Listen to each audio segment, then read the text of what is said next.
Dunia sedang berubah, dan perubahan itu bukan lagi bisikan, ia adalah gema keras dari Eropa. Di jantung benua itu, seorang tokoh berdiri dan menyampaikan pesan yang mengguncang fondasi tatanan global.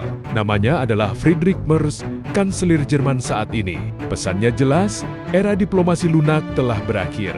Ini bukan sekadar pidato politik, ini adalah deklarasi perubahan paradigma. Selama puluhan tahun setelah runtuhnya Perang Dingin, dunia percaya pada satu ilusi besar, bahwa perdagangan, kerjasama ekonomi, dan hukum internasional cukup untuk menjaga perdamaian. Namun menurut Merz, ilusi itu telah hancur. Arsitektur keamanan global yang dibangun pasca 1991 kini retak. Dunia tidak lagi ditentukan oleh kesepakatan di atas kertas, melainkan oleh siapa yang memiliki kekuatan militer nyata di lapangan. Ini adalah kembalinya realisme militer, dan jika Anda berpikir ini hanya retorika, pikirkan lagi. Selama puluhan tahun, keamanan Eropa, termasuk Jerman, ditopang oleh kekuatan Amerika Serikat. NATO menjadi payung, dan Washington menjadi penjaga. Namun Merz menyampaikan sesuatu yang mengejutkan. Eropa tidak bisa lagi bergantung sepenuhnya pada Amerika. Dengan pergeseran geopolitik, tekanan domestik di AS, dan dunia yang semakin multipolar, Merz mendorong Jerman mengambil tanggung jawab lebih besar sebagai kekuatan militer utama di Eropa. Ini bukan sekadar kebijakan pertahanan. Ini adalah transformasi identitas nasional. Dari negara yang pasif dan trauma perang, menjadi negara dengan kepemimpinan militer aktif. Merz tidak berbicara dalam ruang kosong. Ia menunjuk dua kekuatan yang menurutnya mengubah wajah dunia. Pertama, revisionisme Rusia. Bagi Merz, tindakan Rusia bukan sekadar konflik regional. Itu adalah upaya sistematis untuk mengguncang stabilitas Eropa dengan kekuatan militer. Bukan lagi soal Ukraina semata.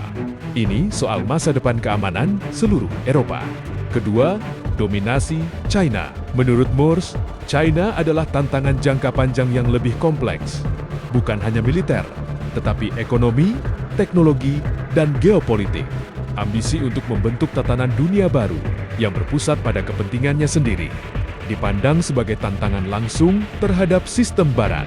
Dan Merz menegaskan, jika Eropa ingin bertahan, ia harus memiliki kekuatan ekonomi dan militer yang sebanding. Dan bagian paling kontroversial adalah Merz menyerukan percepatan persenjataan kembali Jerman, modernisasi kilat alutsista, pengadaan senjata tanpa birokrasi lamban, transformasi mentalitas militer dan penguatan industri pertahanan domestik. Bukan lagi pasukan penjaga perdamaian, tetapi kekuatan tempur siap perang konvensional skala besar. Kalimat ini saja sudah cukup mengguncang sejarah Jerman modern, karena kita tahu Jerman adalah negara yang selama puluhan tahun sangat berhati-hati terhadap militerisme. Dan sekarang narasi itu berubah drastis. Pesan paling tajam dari Merz adalah bahwa diplomasi hanya efektif jika didukung oleh kekuatan militer nyata. Tanpa deterrence, negosiasi hanyalah kata-kata kosong. Ini adalah filosofi klasik realisme internasional. Kembali ke pemikiran bahwa stabilitas dijaga oleh keseimbangan kekuatan, bukan oleh harapan. Ini menyisakan banyak pertanyaan besar. Apakah dunia sedang menuju era baru perlombaan senjata?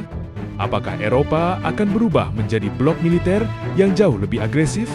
Ataukah ini justru langkah rasional untuk bertahan di dunia yang semakin brutal? Yang jelas, satu hal tidak bisa disangkal. Jika Jerman, negara dengan sejarah militer paling sensitif di Eropa, secara terbuka menyerukan mobilisasi dan penguatan kekuatan tempur, maka kita sedang menyaksikan perubahan besar dalam sejarah global. Ini bukan sekadar kebijakan nasional. Ini adalah sinyal bahwa dunia benar-benar memasuki fase baru.